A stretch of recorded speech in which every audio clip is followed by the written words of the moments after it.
Want to learn how to do any times table in 1 minute or less? Then click on the link below and master any times table you want. Now on to the video.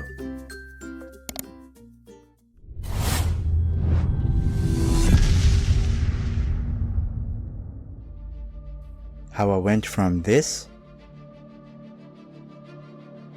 to this. Stay tuned.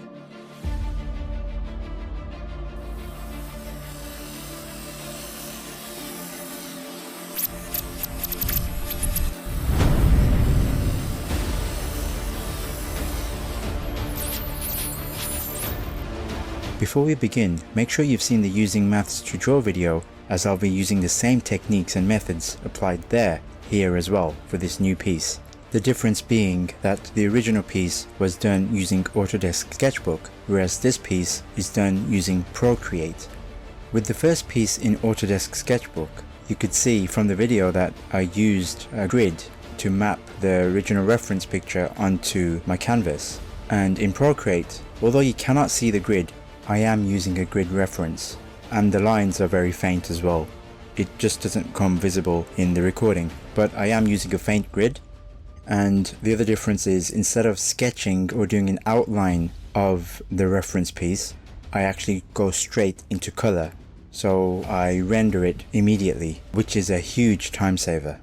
But on this journey, during my first year of exploring and delving into digital art, I've learned quite a lot through self-study and introspection.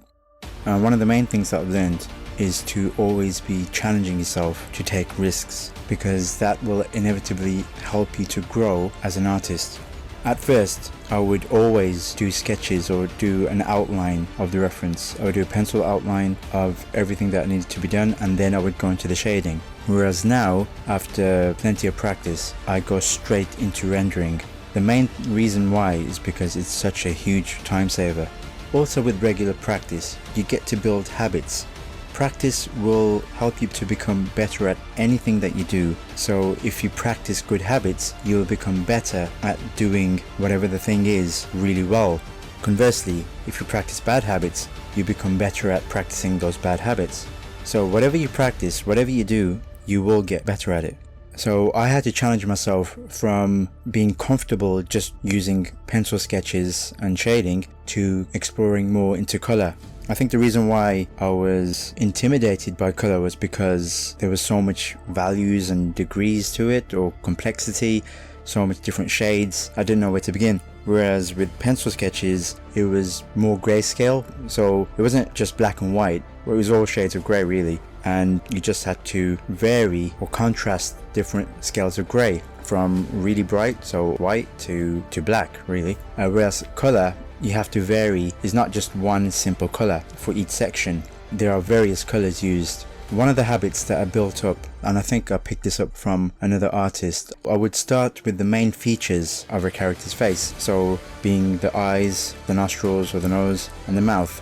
Once those are in place and correct, and you're happy with those, and you're trying to get them as realistic as possible, everything else more or less falls into place. So I would always focus on that pattern first. I would focus on rendering the eyes first with as much detail as possible.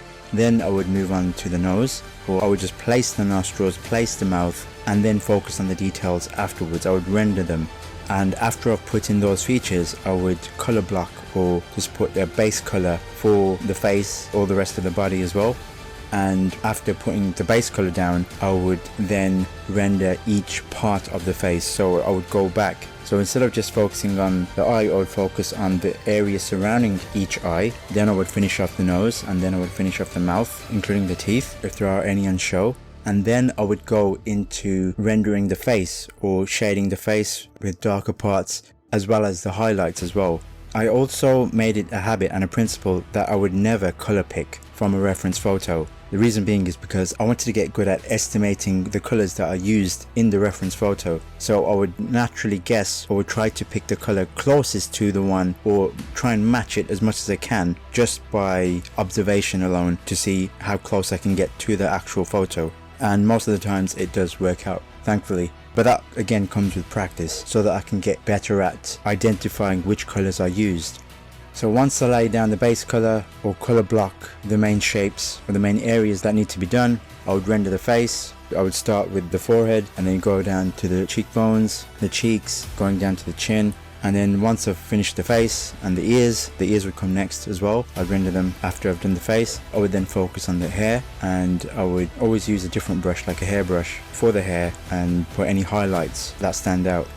There are artists out there where they actually lay the base color down, then they use a separate layer for the shadows and a separate layer for the highlights. But what I do usually is I usually pick a base color which is kind of a mid-tone to a semi-highlight or to a bright spot of the face, and I would use that as a base color, and then all the face rendering I would put on a separate layer, including the shadows. The highlights I would put on a separate layer, but the base color would be on its own layer, and the shadows and midtones would be on another layer, and the highlights would be on another layer.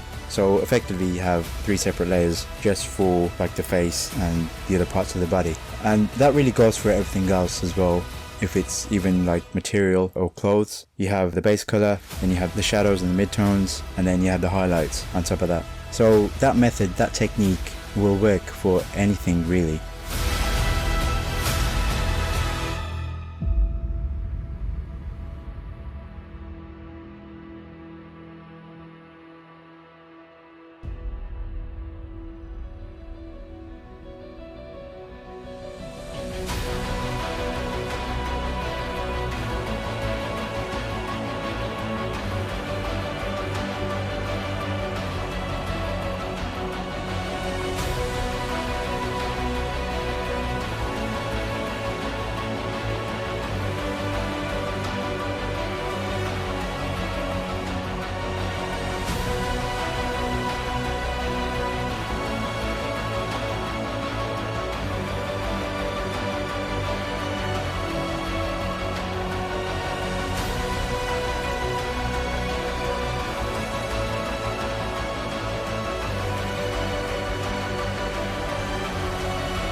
In the original sketch that I did last year when I was shading, the one thing that I found slightly difficult or challenging was to get the texture of the Man of Steel suit. And as I was using Autodesk Sketchbook, which I love by the way, it's such an amazing program, I used a textured brush which enabled to get the texture of the suit. And one of the reasons why I moved over to Procreate was the fact that not only can you create your own brushes, you can create your own stamps and stencils and your own textures. And when I realized that, I thought, okay, I need to recreate this Man of Steel again, but using the actual Man of Steel suit texture. So I found that online. I created the stamp for the suit, and then at one point I copied and pasted an image of the suit, a sample of the suit, onto, say for example, the shoulder, and I would warp it around the shape of the shoulder, and then using the brush that I created, using the texture for the Man of Steel suit, I would render the arm, putting in the shadows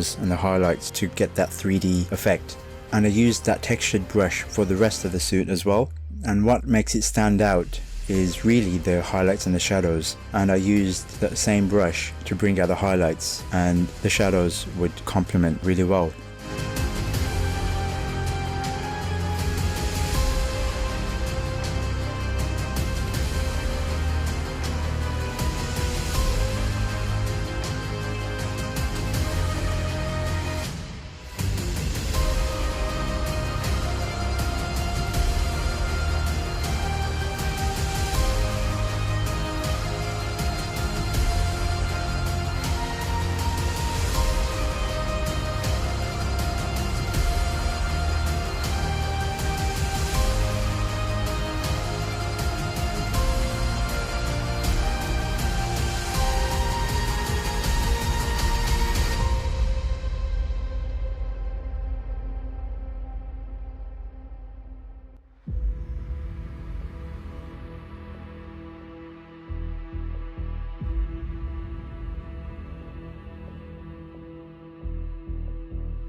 And I did the same for the other arm as well. Using the textured brush, I painted the whole arm, but then warped it around the arm to fit the contours of it. So anything that I'm not using a textured brush for, I usually use the medium airbrush in Procreate to slightly finer details or the rendering of like the face or other body parts or any other skin tones. If it comes to like fine details, I would use like the brush used for eyelashes to get a thin line.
Another big thing that I learned during my journey into creating realistic portraits is an effect which I believe is called sfumato. So what that does, it brings out your character in the foreground, so you would paint that or render that as sharp as possible or as clear as possible, and when it comes to the background you would want to paint it blurry or blurred, so not as clear or as sharp as the object in the foreground, and that would make the foreground object more prominent and stand out more compared to the background. You will still see elements of the background, you will still see some details of it, but not as crystal clear. And using Sketchbook, I would have to do that from scratch. So sfumato is the practice of incorporating objects that are in focus and objects that are out of focus in the same portrait or picture.